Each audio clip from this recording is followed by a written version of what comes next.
ये है अभिनव।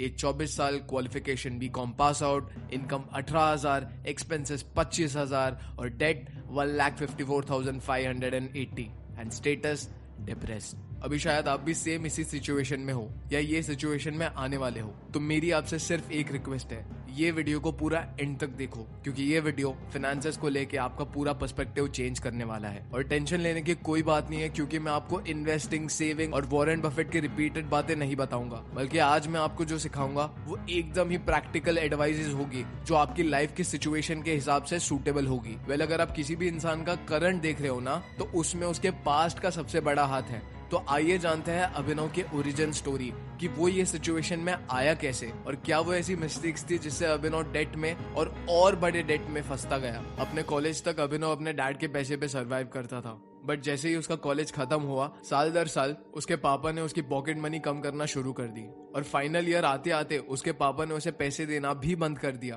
और 22 साल की उम्र में उसकी हिम्मत भी नहीं होती थी कि वो अपने डैड से जाके पैसे मांगे, इसीलिए वो चुपचाप अपनी मॉम से पैसे ले लेता था। कॉलेज खत्म होने के बाद अभिनव ने फटाफट एक जॉब लगा ली, जहाँ से उसे स्टार्टिंग में 12,000 रुपए मिलना स्टार्ट हुए। वेल, 12,000 अभिनव के लिए बहुत बड़ी अमाउंट थी, क्योंकि पहले अभिनव के जेब में 100-200 होते थे। और वेल, वो 100-200 रुपए में वो सोचता था कि वो इन पैसों का क्या कर सकता है, इन पैसों में वो क्या खा सकता है, क्या खरीद सकता है, कहाँ जा सकता है। वेल, वो ये सारी बेसिक चीजें सोचने लगा। बट जब उसे 12,000 मिलने शुरू हुए तो उसका दिमाग ऐसे चलना शुरू हुआ कि वो इन पैसों में क्या क्या कर सकता है, क्या क्या खा सकता है, क्या क्या खरीद सकता है और कहाँ कहाँ घूम सकता है। देखते ही देखते 12,000 में से 8,000 तो वो खुद पे ही खर्चा करने लगा, और जो पैसे बचाता था उससे वो सोचता था कि इससे वो क्या कर सकता है। तो सबसे पहले तो वो अपने लिए एक नया फोन लेता है, जिसकी EMI है 4,000 रुपए पर महीना, और ये EMI पूरे 1 साल तक चलने वाली है। एंड टू बी ऑनेस्ट, उसकी सारी सैलरी ये मोमेंट पे खत्म हो चुकी है। पर जैसे तैसे वो अपना लाइफस्टाइल इंप्रूव करते गया, नए दोस्त बना लिए, एक लड़की पसंद आ गई, घूमने फिरने लगा, तो उसके खर्चे और बढ़ने लगे। वेल, ये मोमेंट पे जो बंदा 100-200 रुपए अपने जेब में लेके घूमता था और सोचता था बिस्किट खाएगा या फिर कहाँ पे घूमेगा, वो बंदे को आज 12,000 रुपए भी कम पड़ रहे थे। तो वेल, उसने सोचा वो और ज्यादा पैसे कमाएगा, जिसके बाद उसने ट्यूशन पढ़ाना शुरू किया, और देखते ही देखते ट्यूशन पढ़ा के उसे 8,000 रुपए की एक एक्स्ट्रा इनकम होने लगी। अभिनव को बहुत अच्छा लगा, और उसके बाद उसने सोचा कि इन पैसों का क्या करा जाए। तो वेल, आपको तो पता ही होगा जैसे अभिनव का दिमाग चलता है, वो 2-4 ट्रिप पे चला गया, स्टारबक्स जैसे महंगे कैफे में जाने लगा। बट एक टाइम बाद उसे लगा ये लोकल ट्रैवल में उसे कुछ मजा नहीं आ रहा, ट्रेन में धक्के खाना और बस के लिए वेट करना उसे जम नहीं रहा था। तो उसने सोचा वो एक स्कूटी लेगा, जिसके बाद वो एक स्कूटी लेने गया। बट वहां पे उसे दिख गई एक चमचमाती हुई रेड कलर की बाइक। उस बाइक पे तो वो एकदम फ्लैट हो गया। एंड वेल, उसके दिमाग में उसे पता भी था कि ये बाइक उसके बजट के बाहर है, बट उसने जैसे तैसे अपने आप को कन्विंस कर लिया कि वो जॉब स्विच कर लेगा, जहाँ पे उसे हायर पे मिलेगा, और वो ट्यूशन के स्टूडेंट्स भी बढ़ा देगा, और अपने खर्चे कम करके अगर राजमा चावल पे भी उसे सर्वाइव करना पड़े तो वो कर लेगा। बट ये बाइक तो वो लेके रहेगा। तो फिर क्या था, उसने ले ली बाइक, महीने की EMI 8,000 रुपए। उसे लगा वो 1-2 ट्यूशन और पढ़ा लेगा, कुछ ना कुछ काम करके थोड़ा और पैसा कमा लेगा, और ये कॉस्ट एकदम इजीली कवर हो जाएगी। बट वो ये भूल गया कि एक इंसान की टाइम और एनर्जी लिमिटेड है, जिसे बेच के आप एक limited amount of money he earn कर सकते हो। उसने बहुत कोशिश करी, बट उसके अंदर काम करने की एनर्जी ही नहीं होती थी। जॉब की सैलरी हो गई 14,000 और ट्यूशन पढ़ा के वो बनाने लगा 8,000, तो टोटल इनकम 22,000, 10,000 उसके खर्चे, 12,000 उसकी EMI। लाइफ एकदम सॉर्टेड चल रही थी। अभिनव बहुत टाइम से सोनिया को पसंद तो करता ही था, बट अब यहाँ पे ये हुआ कि सोनिया भी उसे धीरे धीरे पसंद करने लगी। बट सोनिया कोई ऐसी वैसी लड़की नहीं थी, वो MNC में जॉब करती थी, महीने का 35,000 कमाती थी और अच्छे कपड़े पहनती थी, महंगी जगहों पे घूमती थी। बट अभिनव ने कभी सोनिया को ये फील नहीं होने दिया कि वो उससे कम पैसे कमाता है। उसके पास अच्छी बाइक थी, अच्छा फोन था, महंगे कपड़े थे, और वो अपने आप को प्रेजेंट भी ऐसे ही करता था कि वो 22 नहीं 50 कमाता हो। वेल, उसका माइंडसेट कुछ ऐसा हो गया था कि फटे तो फटे बट नवाबी ना घटे। जब इन दोनों ने डेट करना स्टार्ट किया, अभिनव के खर्चे बढ़ने लगे।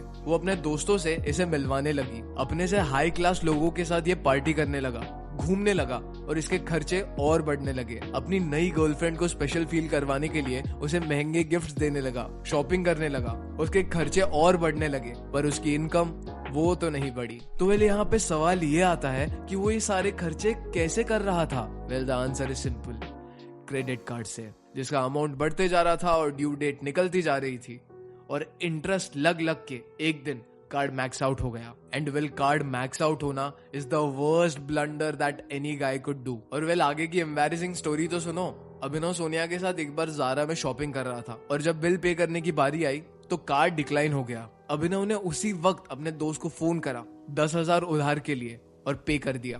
वाह अभिनव वाह। अब जरा ये सोचो, अभिनव पूरा दिन जॉब करता है, उसके बाद 4 जगह ट्यूशंस पढ़ाता है, फिर बंदी के साथ घूमता है, दोस्तों से मिलता है, घर वालों को भी टाइम देता है।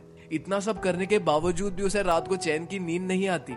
पैसों का स्ट्रेस उसे अंदर से खाए जाता है, पर एज यूजुअल वो कोई एक्शन नहीं लेता। इग्नोर करके शॉर्ट टर्म प्लेजर्स को चेस करता है और ऐसे करते करते वो बर्न आउट होने लगता है। काम में उसकी परफॉर्मेंस गिरने लगती है। उसकी सैलरी 18,000 हो चुकी है, बट उसका बॉस उसे हर दिन डांटता है। वो अपने ट्यूशंस पे भी कम ध्यान देने लगता है और एक एक करके स्टूडेंट्स भी उसे छोड़ के जाने लगते हैं। वेल सोनिया को घुमाने के लिए उसके पास पैसे नहीं है और उसे दिलाई हुई एक्सपेंसिव गिफ्ट्स की EMI वो आज तक भर रहा है। सोनिया को जब ये बात पता चलती है तो वो उसे इररिस्पॉन्सिबल लायर और चीटर बोल के छोड़ देती है। वेल ये सिचुएशन में वो काफी फक्ड अप है क्योंकि उसके दोस्त उधार के पैसे वापस मांग रहे हैं एंड बैंक वाले भी फोन कर करके उसे परेशान कर रहे हैं। अभिनव को पता था कि ये दिन कभी ना कभी तो आएगा और वो पैसों के इस ट्रैप में इतना बुरा फंसेगा कि उसकी लाइफ ही पूरी बदल जाएगी। बट उसके दिमाग में उसे लगता था कि वो दिन आने से पहले सब कुछ अपने आप ठीक हो जाएगा, पर सब कुछ ठीक नहीं हुआ। उसकी सारी फाइनेंशियल मिस्टेक्स एक साथ कंपाउंड होके एक बॉम्ब के जैसे उस पे फूट गई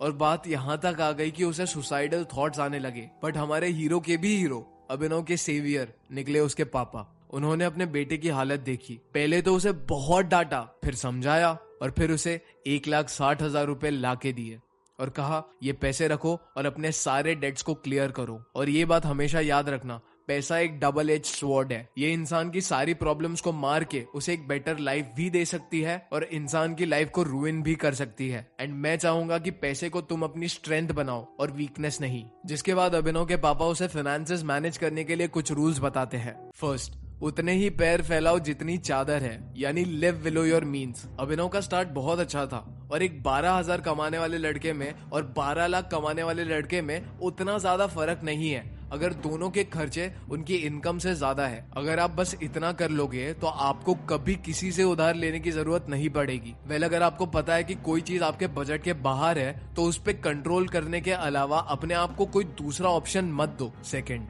ऑलवेज पे full in cash except for home, education और कार लोन। कभी भी, आई रिपीट कभी भी लाइफ में कुछ भी EMI पर मत लो, क्योंकि जिस चीज को आप फुल कैश पेमेंट करके नहीं खरीद सकते उसे आप डिजर्व भी नहीं करते। इसीलिए खुद को झूठा दिलासा देके लोन मत लो। एक्सेप्ट करो कि ये चीज अभी करंटली आपके औकात के बाहर है and I am sorry but this is the harsh reality. Number 3, पैसे से कभी किसी को अट्रैक्ट मत करना। अभिनव की सबसे बड़ी गलती ये थी उसकी बंदी बनाना नहीं, औकात के बाहर बंदी बनाना। Girlfriends are very high maintenance. अगर आप उन्हें मेंटेन नहीं कर सकते तो पहले उनके लायक बनो और फिर बंदी बनाओ। और सिर्फ लड़की नहीं, सोशल स्टेटस के गेम में कम्पीट ही मत करो। किसी के पास कौन सा फोन है, वो कौन से ब्रांड्स पहनता है, वो कौन सी बाइक चलाता है, ये सब से इन्फ्लुएंस होके खुद की लाइफ को बर्बाद मत करो। ये बात हमेशा याद रखना, जो आपके पैसे से अट्रैक्ट होगा वो पैसे होने पे तो आपको बहुत अच्छा फील करवाएगा, बट जब आपके पास पैसे नहीं होंगे तो आपको हेट भी उतना ही करेगा, क्योंकि वो आपके पैसों से प्यार करता है और आपसे नहीं।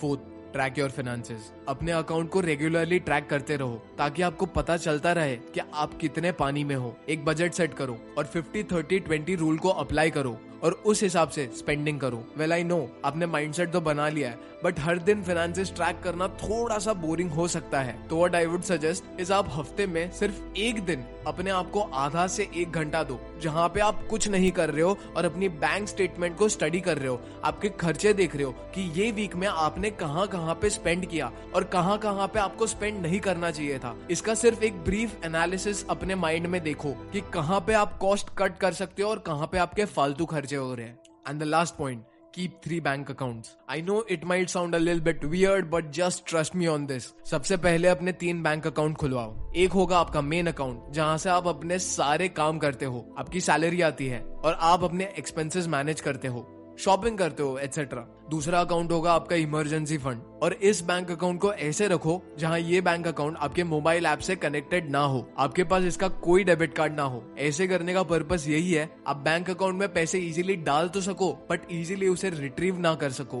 और जब भी इन केस आपको इन पैसों की जरूरत पड़े तो आपको फिजिकली जाके कैश आउट करवाना पड़े। नेक्स्ट अकाउंट आता है आपकी इन्वेस्टमेंट के लिए। ये एक सेविंग अकाउंट है, बट यहाँ आपको अपने पैसों को सेव नहीं करना बल्कि अपने पैसों को इन्वेस्ट करना है। वेल, अगर आपके पास एडवांस नॉलेज है तो आप स्टॉक्स में भी इन्वेस्ट कर सकते हो, but what I would prefer is कि आप हर महीने एक फिक्स्ड अमाउंट अपनी SIP में इन्वेस्ट करो, जिससे आपको फाइनेंसेस की इतनी चिंता भी नहीं करनी पड़ेगी, प्लस आप इन्फ्लेशन को बीट करके एक अपने पैसे को एक राइट वे में इन्वेस्ट कर पाओगे। सो हाँ जी guys, that was it for today's video. अगर आपने चैनल को सब्सक्राइब करके वीडियो को लाइक नहीं किया तो क्या कर रहे हो, अभी कर दो, क्योंकि ये वीडियोस बनाने में काफी मेहनत और रिसर्च लगती है। This is original content. YouTube पे ऐसा कंटेंट और कोई चैनल नहीं डाल रहा। अभी आपकी स्क्रीन पे जो वीडियो पॉप कर रहा है, I think you should check it out. And मैं मिलता हूँ आपसे अगले वीडियो में। Until next time, peace out.